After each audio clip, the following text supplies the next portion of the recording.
아버지는 5km를 결국 걸으셨습니다. 이 화면을 보시면 아시겠지만 이날은 특히 잘 걸으셨어요. 그리고 힘들다는 이야기도 안 하셨고요. 그래서 저는 이날 영상을 찍기도 했지만 아버지가 앞으로 더 많은 것을 할 수 있지 않을까 이런 생각을 했습니다. 그런데 오늘 제가 이야기할 거는 그냥 저희 아버지와 저의 이야기입니다. 왜냐면 저는 일단 아버지하고 거의 연을 끊고 살았고 거의 뵙지를 않았어요. 그러니까 저희 아버지가 2002년에 다단계를 하셔서 집이 풍지박산이 되고 저는 그때 당시에 장교로 근무를 하고 있어서 군대에 있었었는데 집이 풍지박산 나면서 그냥 계속 군대에 더 집중을 했던 것 같습니다. 그리고 그때 이제 저는 결혼할 여자가 있었는데 헤어졌고요. 그래서 2002년에 월드컵 4강이라는 신화를 쓰면서 모든 나라가 들썩였는데 저는 상대적으로 우울했습니다. 근데 지금 올해 또 월드컵에 해이잖아요. 근데 진짜 우연이기도 하겠지만 다시 아버지를 뵙고 다시 아버지하고 같이 살고 있습니다. 근데 이거는 정말 아주 우연하게 저희 아버지는 저한테 전화를 많이 하셨었는데 제가 대부분 다 차단을 했었었는데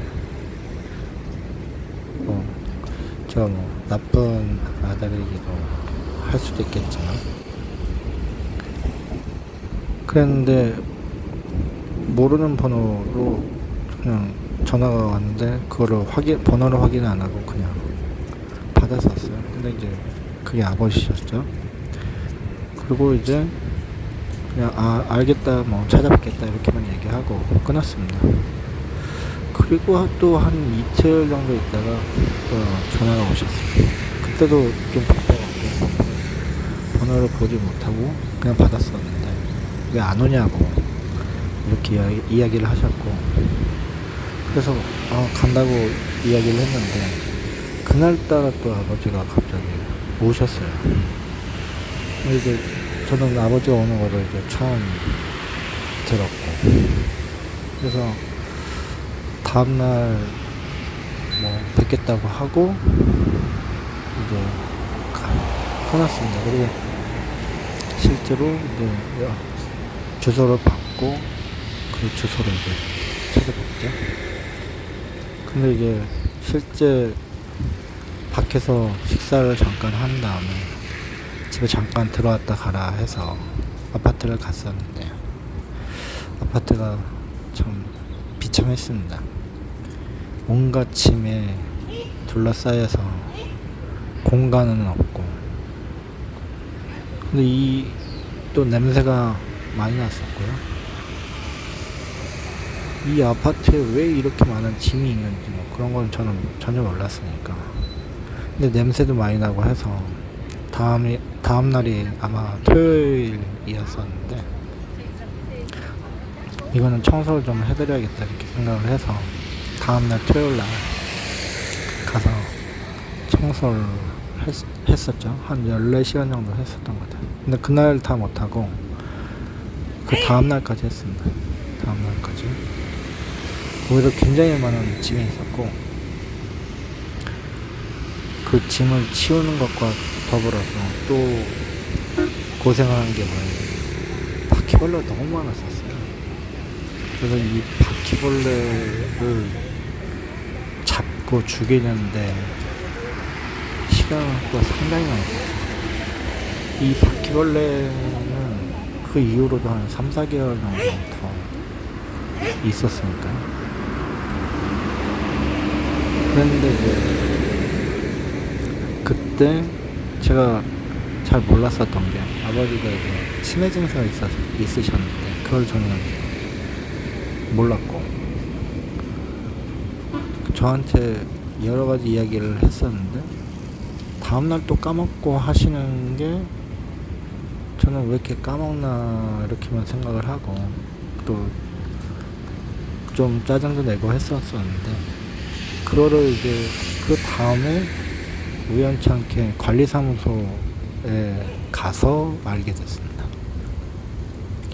그 관리사무소에 뭐가 필요하다고 그걸 받으러 갔다가, 거기서 이제 우연찮게 그 관리소장 분이 여성이셨는데, 그분이 이제 대단히 많은 정보를 주셨어요. 그래서 어쩔 수 없이 아버지하고 연이 이제 시작이 됩니다. 이 아파트를 그냥 단순하게 깨끗하게 좀 해드려야겠다라는 생각으로 갔다가 아버지하고 인연이 다시 시작이 되는 거죠. 근데 그 짐을 치우는 게 문제가 아니었고, 이 짐을 가지고 쓸데없는 짐을 버리고 하는 거에 시간이 오래 걸렸어요. 아버지는 그거에 대해서 집착을 많이 하셨고, 꼭 필요한 거 몇 개 놔두고 나머지 필요 없는 거는 과감히 다 버리는 상황이었었는데, 그거조차를 이제 못했었죠. 그래서 왜 이렇게 그냥 집착을 하시나 그런 생각만 이제 했었고, 이 집이라는 게 그 TV 화면에서 나오는 집, 그 노인분들이 굉장히 짐에 대해서 집착을 하는 쓰레기 같은 집이라는 것이 저희 아버지 집이라는 것 때문에 제가 시작이 됐습니다.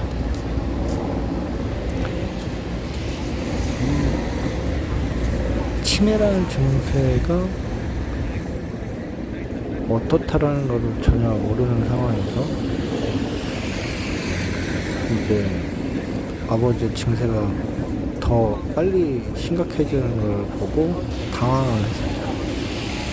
당황을 하면서 이걸 어떻게 해야 되나 이제 생각을 하는데, 그냥 내 앞에서 벌어지는 일에 대해서 외면하려고 하는 것 같아요. 그때는 지금 저는 이제 대부분의 생활을 베트남 다낭에서 좋아하였기 때문에, 그래서 이제 아버지를 그냥 조금 베트남을 좀 소개를 시켜드릴 겸 여행도 할 겸 해서 한번 모시고 와야 되나 이렇게 생각을 했었는데, 그 여권부터 시작을 해서 베트남 비자 만들고 이런 과정이 중간에 이제 문제가 많이 생겼었고, 그것도 비행기를 예약을 했었는데 아버지가 또 치매 증세 때문에 비행기를 못 탔던 게 2번이 있었고, 그리고 한 번은 무서움처럼 해외를 한 번도 나가보신 적이 없으니까 본인은 뭐 한 번 나가봤다 이렇게 얘기하시는데, 제가 봤을 때는 그런 적이 없으셨던 것 같고, 그래서 그런 거를 이제 하면서 3번을 실패하고 4번째는 아예 일어나자마자 출발하는 길로 이야기를 했었어요. 그리고 비행기를 타고, 너무 잘 타시고 화장실도 잘 갔다 오시고 그런 게 문제가 없더라고요. 근데 이제 베트남 다낭에 도착을 해서 낮에 한 번 주무시고, 그때부터 이제 그날 여러 가지 문제가 되는 상황들이 발생을 했었죠. 그래서 그런 상황들이 거의 나옵니다. 그래서 너무 이게 이상해서 이런 거를 좀 기록을 해야겠다는 생각으로 영상을 찍었었어요. 그런데 그게 이제 이 유튜브 채널의 시작이 되었죠.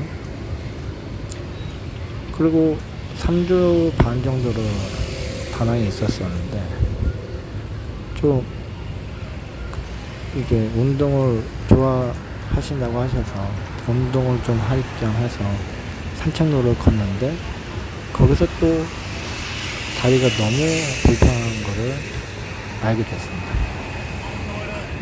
그 전에도 뭐 허리 수술을 하셨다고 하셨는데 그거에 대해서 제가 크게 뭐 생각을 안 하고 있었는데 실제로 걷는 걸 정확하게 보니까 너무 특이하게 걸으십니다. 오른쪽 다리는 너무 얇아서 끌듯이 가시고 왼쪽 다리는 그 지탱을 하면서 팔자 걸음처럼 걸으시고 그래서 이제 허리가 한쪽으로 이제 기울이는 그런 식의 걸음걸이를 가지고 되겠습니다. 그러니까 당연히 얼마 못 걷고 힘드시고 그런 상황이 계속 반복이 됐죠. 그래서 이거를 어떻게 해야 하나 하다가 교정도 좀 해야 되겠다 생각으로 아침에 매일 걷기 시작을 했었거든요. 걸으면서 새로운 문제점이나 아니면 건강의 상황 이런 거를 이제 물어보는데 제가 이제 질문을 하면 아버지께서 그런 부분에 대해서는 또 또박또박 그때 이야기를 하셨어요. 그래서 그런 거를 알게 되었죠. 그래서 뭐 이빨의 상태 또 무좀의 상태 그리고 관절이 왜 이렇게 됐는지. 근데 결국에는 나중에 또 이야기를 들어보면 이게 또 다른 이야기가 또 나오기 때문에 그 이야기가 진실인지는 정확하게 잘 모르겠지만 제가 아버지 몸 상태를 알게 되는 계기가 되긴 했습니다. 그리고 또 이제 아버지가 여기서 있으시니까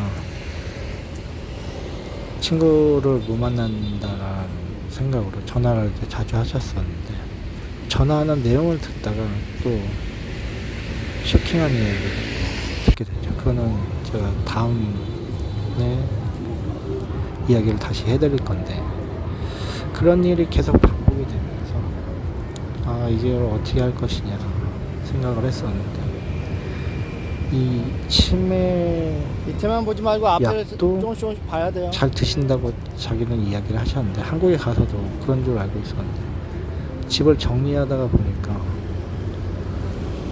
약 봉지가 뭉쳐서 나왔어요. 그래서 그걸 대충 세어보니까 거의 한 5개월치 이상의 약이 나왔거든요.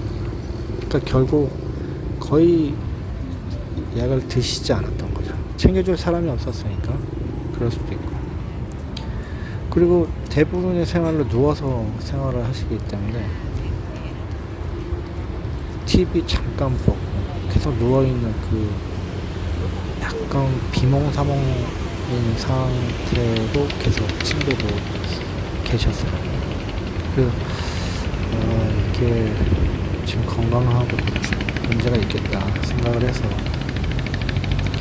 다낭에 있다가 다시 돌아갔을 때는 한 2주 정도를 병원에만 다녔던 것 같아요. 그래서 허리의 문제 그리고 이 관절은 왜 이렇게 됐는지 근데 저는 이제 그 전 상황을 잘 모르기 때문에 이거를 아시는 분은 거의 없었고 이야기도 못 들었고 알 수 있는 유일한 방법은 엑스레이를 찍어놓고 이제 정형외과 의사에게 이 내용을 이제 설명을 하고 이걸 유출을 하는 방법이었었는데 다행히 이제 정형외과를 3번째 갔었을 때 유명한 좀 의사분이셨는데 그 분이 그럼 일단 저기서 쉽시다. 그래도 앉아서. 정확하게 보시고 이쪽에 앉아서 쉬어요. 그래서 이쪽에. 주사를 다시 이쪽으로 와요. 놓고 이쪽에 앉아. 그러고 나서 허리가 좀 이쪽에 앉아서 좋아지셨어요. 쉽시다. 그러고 이쪽으로 와요. 나니까 걷는데 좀 무리가 없게 천천히. 되었습니다. 그래서 한국에서 잘 안 걷다가 이쪽에. 점점 다시 걷기 시작을 했었죠. 그리고 이제 발에 또 무좀이 굉장히 심해서 발톱이 빠질 정도로 지금 문제가 심각했던 거고 직접 이제 병원에 가서 어느 정도의 이제 강도의 약을 먹을 수 있는지 확인을 해서 약을 힘들어? 그걸로 지금 치료를 하고 있어요. 힘드냐고. 힘들어. 힘들어. 허리 문제는 딱 있거든요. 또 이 이빨도 임플란트를 해야 일단 오늘 제일 많이 걷긴 했어. 일단 가서 쉬면서 걸어. 쉬면서. 아버지가 하시는 데는 굉장히 비싸게 불렀고 1,000만 원 넘게 비용이 이 지금 하지 않나요? 이쪽 다른 여기 데도 다리도 비쌌었거든요. 많이 좋아졌는데 지금 이쪽 이거를 오른쪽 미룰까도 이쪽 생각을 오른쪽 요 했었는데 발이 지금 팔자란 말이야. 이 한 팔자 이 의사분이 걸음을 그러더라고요. 바꿔야 돼요. 이거 이빨 하나 빠지면 나머지도 연속 이제 오히려 이쪽이 괜찮아. 자리 이빨 다 다리가. 빠질 거니까 그러니까 그건 이쪽은 그건 꼭 기억을 해라. 괜찮아졌고 이쪽이 이제 팔자를 바꿔야 돼. 그래서 그래야 이제 제가 안 부딪히지. 아는 이미가 지금 부딪혀서 통해서 엎어지고 막 이런 경우가 생기죠. 치과를 찾아서 좀 저렴하게 할 수 있는 아 여기 다시 오히려 돌아다녔어요. 괜찮은 데는 그러네. 근데 좀 그러니까 좀 저렴하게 그런 걸 하는 조심해야 곳을 돼. 찾고 잘하는 유명한 곳을 찾아서 임플란트 여기도 사람들 수술까지 운동 많이 해요? 이제 했고요. 이렇게 지금 몸이 굉장히 다른 안 사람들이 좋은 아침에 상황이니까 일찍 일어나서 운동을 하는 거지. 우리가 오늘 5시 한 20분에 여기에 나왔으니까 다낭에 다시 왔는데 그때부터 사람들이 꽤 있죠. 중간에 이제 문제가 7시 전에 생겨서 다 집에 들어가서 서울 이제 생활 출근하는 거야. 이제 정리를 하고 다낭에 와야 되는데 그런 게 있었죠. 그 이야기 다음에 듣겠죠. 그래서 지금 다낭에 오셨고 세 분이 일찍 운동을 하면서 주무시겠지. 몸이 다들 굉장히 좋아지셨어요. 일찍 잠을 자고 그리고 제 와이프의 도움으로 일찍 일어나는 거. 그래서 지금 잘 지내고 있는데 아버지께서 지금 제가 있는 곳이 다낭에 있는 강이 있는데 그걸 한강이라고 그 한강에 산책로가 있는 곳인데 그거를 왕복을 하면 약 털어요. 5km, 5.2km 정도 되는데 그거를 왕복을 하셨거든요. 그래서 털어, 대단히 기쁘기도 하고 그리고 새롭게 건강을 좋아지게 하는 다른 방법을 찾아야겠다 이런 생각도 하고요. 그렇게 되면 뭔가 다시 새롭게 할 수 있지 않을까